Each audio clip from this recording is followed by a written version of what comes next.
반갑습니다. 여러분이 부담스럽지 않게 최대한 뒤에서 영상을 찍을 거고요. 오늘은 방과 후 교재 마지막 경우의 수를 푸는 날이에요. 그래서 한 30분 정도 밀도 있게 설명하고 나머지 시간은 좀 쉴 수 있게 배려를 하겠습니다. 일단 먼저 방과 후 수업 오늘 들어와야 되는데 제가 급한 일이 있어서 지금 여러분이 이거 보시고 계실 때쯤이면 서울에 있을 거예요. 서울 가 있어서 미안합니다. 저는 서울 가서 혼자 맛있는 거 많이 먹고 올 겁니다. 아무튼 풀고 싶은 문제 위주로 풀겠습니다.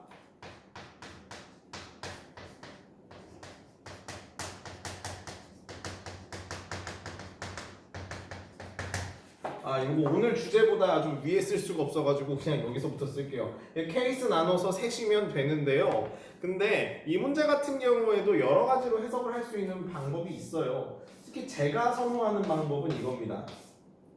저는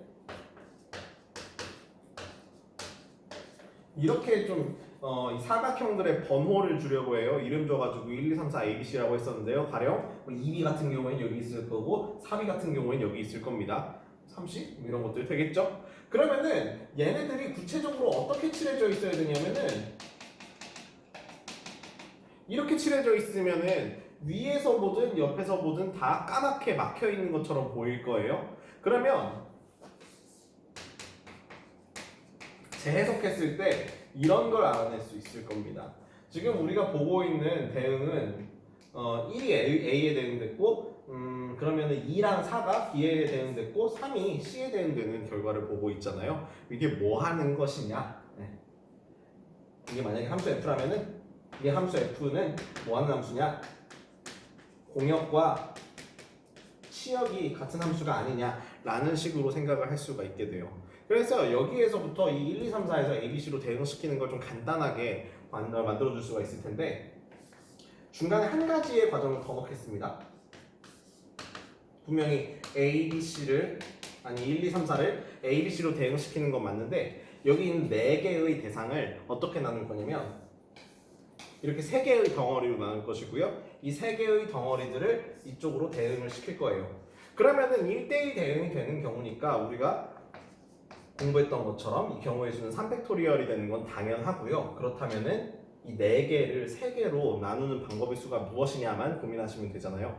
그러면은 손가락 4개 펴시고 이 손가락 4개를 3개로 만들고 3개로 만든다 좀 말이 이상하긴 하지만 세 그룹으로 만든다는 건 뭐냐면은 적당히 2개를 찝어가지고 얘네들을 한 그룹으로 생각해주면 된다는 거예요. 그러면 4개 중에서 몇 개 고르면 돼요? 4개 중에서 가령 1, 2를 고르게 됐으면은 1, 2, 3, 4 이렇게 나뉘는 거니까 그냥 적당히 4C 2만 하시면 되겠죠? 그래서 이게 둘이 곱하면 우리가 원하는 답인 36을 어렵지 않게 만들어낼 수 있습니다. 이게 생각보다 되게 깔끔한 풀이고요. 조금 더 관심 있으신 분들은 나중에 공부 더 하시면은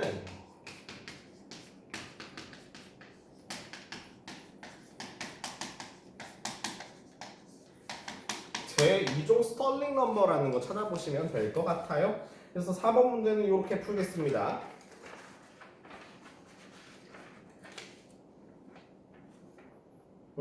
그 다음에는 5번 문제 풀겠습니다. 이어서 푸는 아이디어가 좋은 문제들이에요. 이 문제 같은 경우에도 뭐 여러 가지로 생각을 많이 해보셨을 텐데 생각 안 하셨으면 생각 안 한 사람 많으면 잠깐 영상 멈추시고 생각하시면 되고요. 생각할 시간 다 드렸으니까 그냥 바로 풀도록 하겠습니다.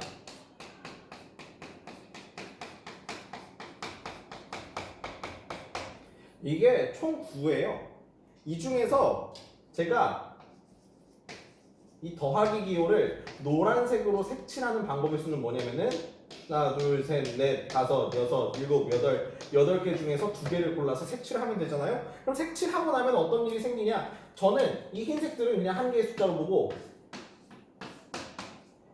이 노란색들은 그대로 살려서 4 더하기 2 더하기 3이라는 배열을 만들어내는 거로 간주를 할 수가 있게 돼요. 이게 우리가 원하는 경우의 수 중에 하나잖아요.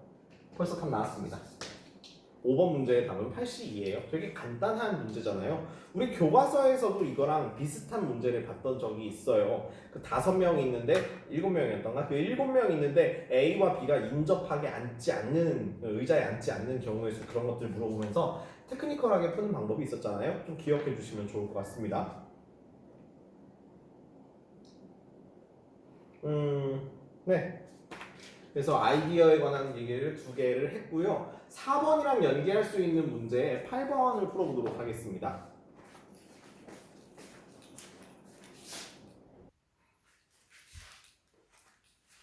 네, 조명이 좀 바뀐 것 같은 것은 기분 탓이고요. 오늘의 주제는 존예 김민서라고 합니다. 어제 우리 반에서 회의하는데 반대가 27표 나왔다고 합니다. 놀랍지 않습니까? 뭐 실제로 제가 본 건 아니지만요. 예, 저는 방금 전에 4번 문제랑 같이 볼 수 있는 문제를 드린다고 했었는데 그게 문제 8번이고요. 문제 8번에서는 뭘 원하냐면은 1, 2, 3, 4, 5, 6에서 1, 2, 3으로의 함수를 만들고 싶은데 이 함수가 어떤 특징을 가지고 있냐? 공역과 치역이 일치하는 함수였으면 좋겠다라고 합니다. 그래서 아까 같은 경우에 문제를 어떻게 풀었냐면은 얘네들을 세 덩이로 나눠서 3팩토리얼만큼으로 하면 되는 거 아니냐라고 얘기했었는데 이번엔 좀 방법을 달리해서 해볼게요. 2가지만 다 알면 좋아요. 그때 좀 쓸 수 있는 게 달라서요. 가령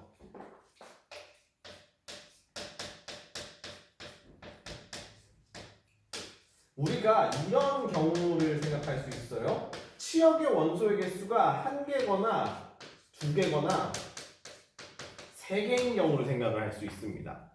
여기에서 우리가 원하는 것은 이것이고요. 이것을 다 합치면은 무엇이 되냐면 이 6개에서 3개로의 대응, 그러니까 3의 6거듭 제곱까지, 그러니까 저 집합에서 이 집합까지는 3의 6거듭 제곱까지만큼의 함수가 정의될 수 있음을 확인을 할 수 있어요. 그러면은 우리가 알고 싶은 거 이거예요.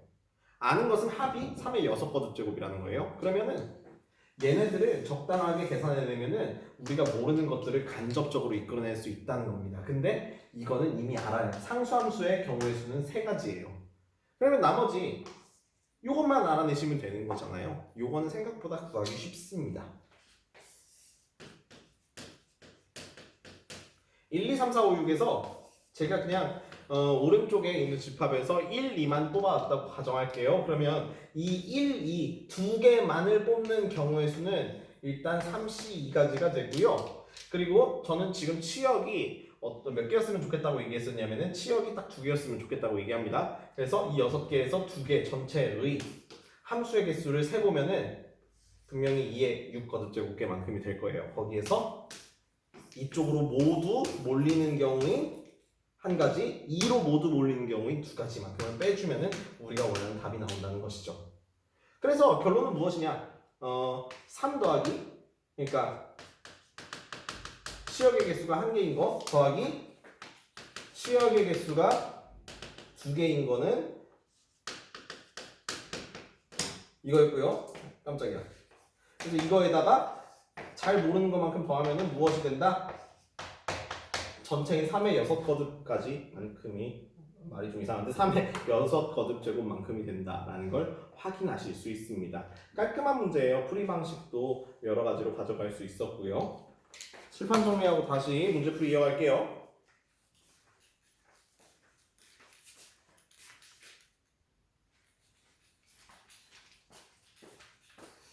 누가 일시정지 버튼을 좀 대신 눌러줬으면 하는데 혼자 해야 되니까 좀 어쩔 수 없군요. 예, 오늘은 좀 주로 노가다라기보다는 그 아이디어를 기반으로 하는 문제들을 풀고 있는 중이고요. 7번 문제를 풀어보도록 하겠습니다. 이 7번 문제 가나다 조건을 열심히 읽어보셨으면 알 겁니다. 이게 문제가 생각보다 까다로워요.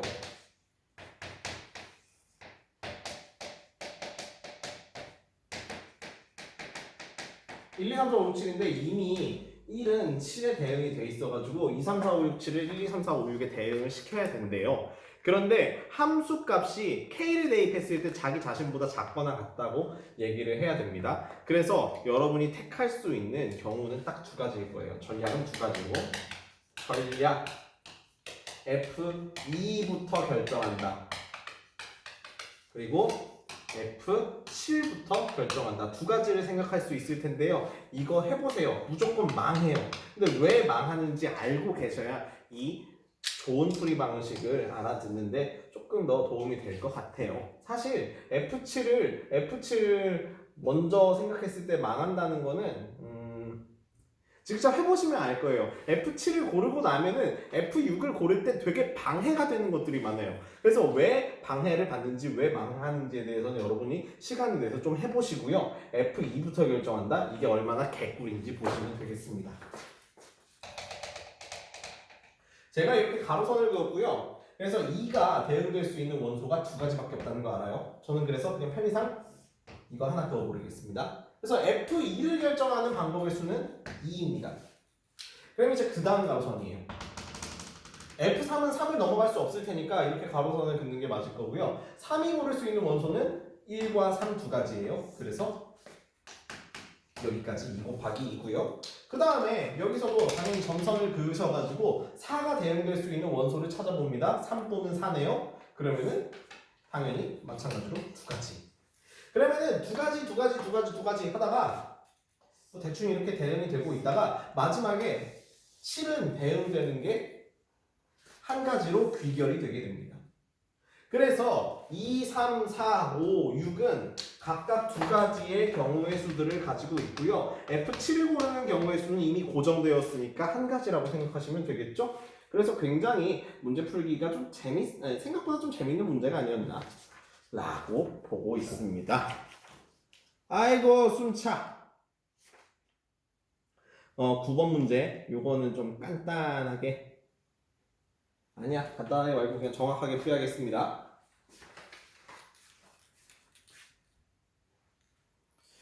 지금 영상 길이 12분 정도 됐으니까 생각보다 문제를 많이 풀고 있네요. 말을 좀 천천히 하든 아니면 더 많은 문제를 풀든 뭐 하면 될 것 같고요. 중간에 이거 보고 있는 친구들이 좀 속도 알아서 조절해 주세요. 속도 알아서 조절하시면서 중간에 좀 멈췄다가도 보시고요. 좀 막 악의적인 타이밍에 일시정지 누르셔가지고 이상한 짤방 만드셔도 돼요. 어차피 그냥 뭐 도는 김에 10번 문제랑 16번 문제에 대해서 그냥 간단하게 언급하고 갈 건데요. 지금 제가 드린 프린트에는 10번 조건이 없어요. 미안합니다. 이거 제가 여기 앞에다가 뒀으니까 이거 알아서 가져가시면 되는데 제가 답까지 같이 드릴지는 모르겠어요. 일단 조건은 드릴 거고 답은 제가 생각이 나면 드리고 아니면 말고. 근데 16번 같은 경우는 답도 같이 드렸습니다. 10번이랑 16번이 대표적인 무슨 문제냐면은 대표적인 노가다 문제예요. 노가다 문제. 물론 16번을 보고 나서 이거 스도쿠 아니냐? 스도쿠 완전 개꿀인데 난 4개까지의 스도쿠의 개수를 알 수 있어 라고 하는 사람들은 뭐 상관이 없지만 대다수의 학생들이 스도쿠 개수를 외우고 다니지는 않아요. 그러니까 의미 없으니까 그냥 한번 해보는 연습을 해보는 게 맞을지도 모릅니다. 저는 그래가지고 10번, 16번은 그냥 이런 문제도 있다고 소개를 해주려고 줬던 문제고 참고로 10번 같은 경우에는 나형 문제이긴 하지만 굉장히 오랜만에 굉장히 그 당시로서는 굉장히 오랜만에 경우의 수가 30번으로 나온 문제였던 것 같아요. 대다수의 문제들이 다 미적분이 30번 문제다 라고 뭐 이게 공언되어 있는 상황에서 오랜만에 나온 문제니까 이게 얼마나 세는 게 힘든지 여러분이 느껴볼 필요가 있어서 그냥 가져온 거예요. 그래서 한번 세보시면 되고요. 11번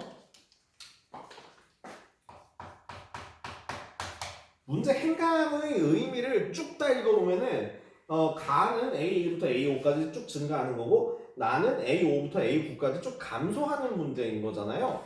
제가 이런 문제를 대충 확률과통계 한 2007 학년도 문제 좀 풀었던 것 같기도 한데 지금 당장 우리가 확률과통계를 푸는 거 아니니까 언젠가 좀 기회가 된다면 이 문제를 다시 한번 풀어주도록 할게요. 이 문제랑 엮어서 무언가 하나 더 풀어주도록 할게요. 근데 이 문제도 보면은 뭐냐면은 A1부터 A4까지는 당연히 정렬이 되어 있고요. A6부터 A9까지도 당연히 정렬되어 있어요. 그 와중에 A5가 하는 역할이 뭐냐? 제가 볼 때는 A5가 하는 역할은 딱 이겁니다. 이건 정점이에요, 정점. 제일 커요. 그래서 A1부터 쭈르륵 커지고 A5부터 A9까지 쭈르륵 작아진다는 얘기예요. 그러면은 A5는 반드시 무슨 원소가 되어야 되냐면은 9고요. 얘는 뭐냐면은 나머지 8개를 적당히 두 파트로 분배한 것에 지나지 않습니다. 그러면은 이 8개를 여기에 4개, 여기에 4개를 주면 되는 건데요. 그럼 제가 1, 2, 3, 4, 5, 6, 7, 8 중에서 분명히 4개를 뽑는 방법의 수 자체는 계산해 보시면은 70이 된다는 걸 확인할 수가 있어요. 그러면 제가 뭐 1, 3, 4, 7을 왼쪽으로 보낼 것이고요. 2, 5, 6, 8을 오른쪽으로 보낸다고 쳐요. 그러면 배열이 어떻게 될 수밖에 없냐면은 1, 3, 4, 7, 9, 그 다음에 8, 6, 5, 2 이렇게 증가하고 감소하는 형태가 된다는 걸 확인할 수가 있어요. 간단히 말하면 뭐냐면 여기에는 우리가 순서를 우리가 줄 필요가 없다는 거예요. 우리가 순서를 주게 되면 순서를 중복해서 준 거예요. 순서는 딱 한 가지면 됩니다. 그래서 순서를 줄 필요가 없으니까 P가 아니고 C로 뽑는다 라고 생각하시면 되겠습니다. 넘기셔서 똑같은 문제 또 있으니까 또 풀겠습니다. 15번 문제예요. 우리가 이미 교과서에서 어떤 문제를 풀었냐면은 교과서 맨 마지막 문제였던 것 같은데요. 어떤 문제가 있었냐면은 A, B, C, D, E 5사원이 있었는데요. 이들을 출장을 보낼 거예요. 이들 출장 보내는데 무조건 A는 B보다 가까운 곳에다가 출장을 보내겠다고 했던 문제가 있었습니다. 저는 그래가지고 수업 시간에 막 굉장히 이 문제에 대해서 썰도 길게 풀면서 이거 완전한 부조리 아니냐라고 얘기를 했던 적이 있었는데요.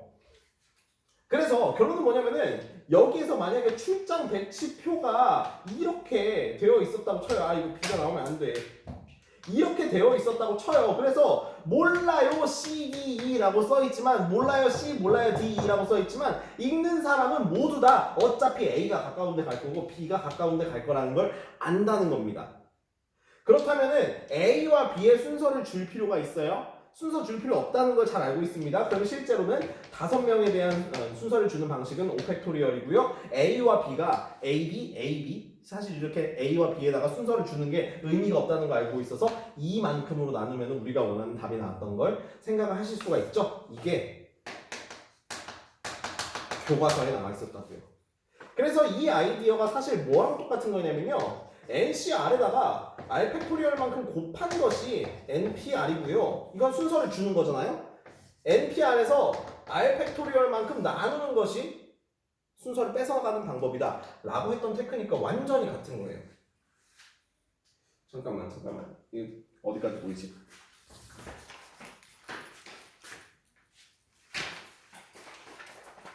그래서 이 내용 이용해가지고 문제를 바로 풀어보도록 하겠습니다. 그러니까 나눗셈이 뭐 하는 거냐면요. 순서를 뺏어가는 거고요. 곱셈은 뭐냐면은 순서를 부여하는 것이다 라고 생각하시면 딱 맞아요. 그러면 우리가 지금 6개의 과제를 제출할 건데 국어 제출할 거고요. 수학, 영어, 국어, 뇌정지 영어 제출한다는 거 알고 있어요? 그럼 누가 보더라도 앞에 먼저 국어 A를 내야 된다면서요. 그리고 누가 보더라도 수학도 A를 먼저 내는 게 맞다면서요. 그래서 영어도 이런 순서로 갈리게 된다는 걸 확인을 할 수가 있습니다.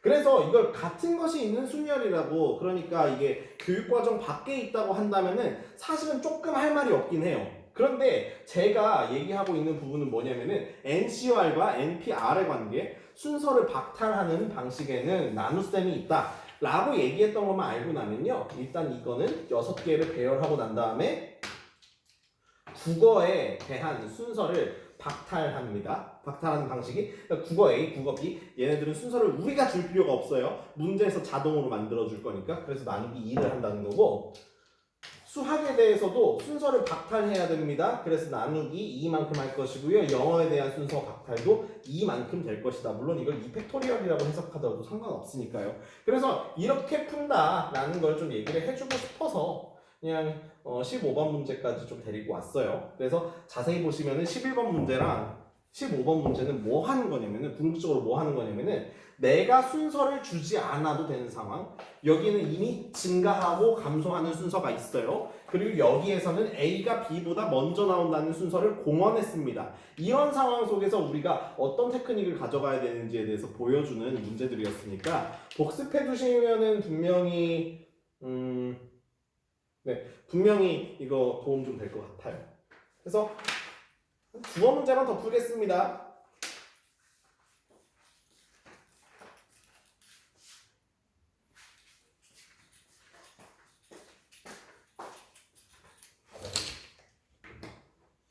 네, 원래 딱 30분만 풀려고 했었는데 30분 되기 전에 풀릴 것 같아서 그래도 뭐 약속한 대로 해야지. 부담스럽지 않게 좀 뒤로 가겠습니다. 제가 화면에 안 나와 있으면 기분 좋으시죠? 방금 전에는 순서를 우리가 결정하지 않아도 되는 경우의 수들에 대해서 문제를 좀 풀고 있었는데 마찬가지로 17번이랑 18번도 똑같아요. 이거 그냥 다 그냥 해석해서 풀면 되는 문제입니다. 주사위를 던지자고 했습니다. 주사위에서 나올 수 있는 숫자가 1부터 6까지밖에 없다는 걸 여러분이 잘 알고 계실 거예요. 그것에 입각해서 풀면은 문제 진짜 확실하게 풀립니다. 제가 몇몇 반에서는 언급을 했었는데요. 우리가 중복조합이라는 테크닉을 배우지 않는 이상 증가함수에서 이런 경우는 다루지만 요거는 다룰 수 없다라고 얘기를 한 적이 있었던 것 같아요. 근데 이 문제에서는 예외적으로 등호, 이걸 뭐라고 해야 되는지 모르겠는데 등호가 붙은 부등호가 생겨 있는데요. 이 문제 같은 경우에도 어차피 케이스 분류예요.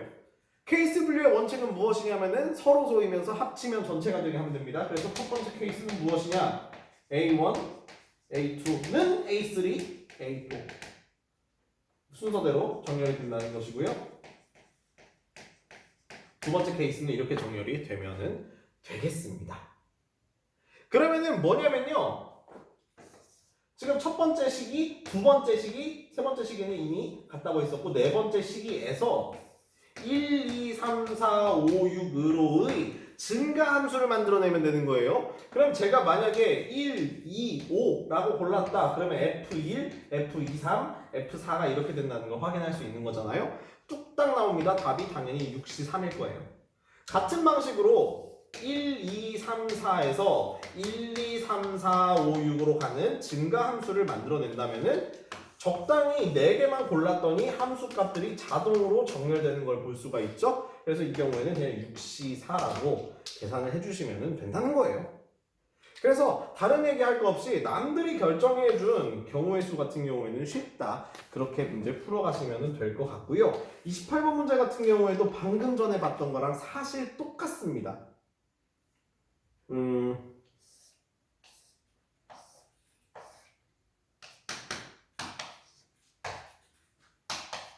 일단 점 4개가 있는데요. 점 4개 중에서 3개 선택해야 되죠? 점 4개 중에 3개 선택하는 방식의 수는 4C3입니다. 그래서 저는 이렇게 4개 중에 3개를 골랐고요.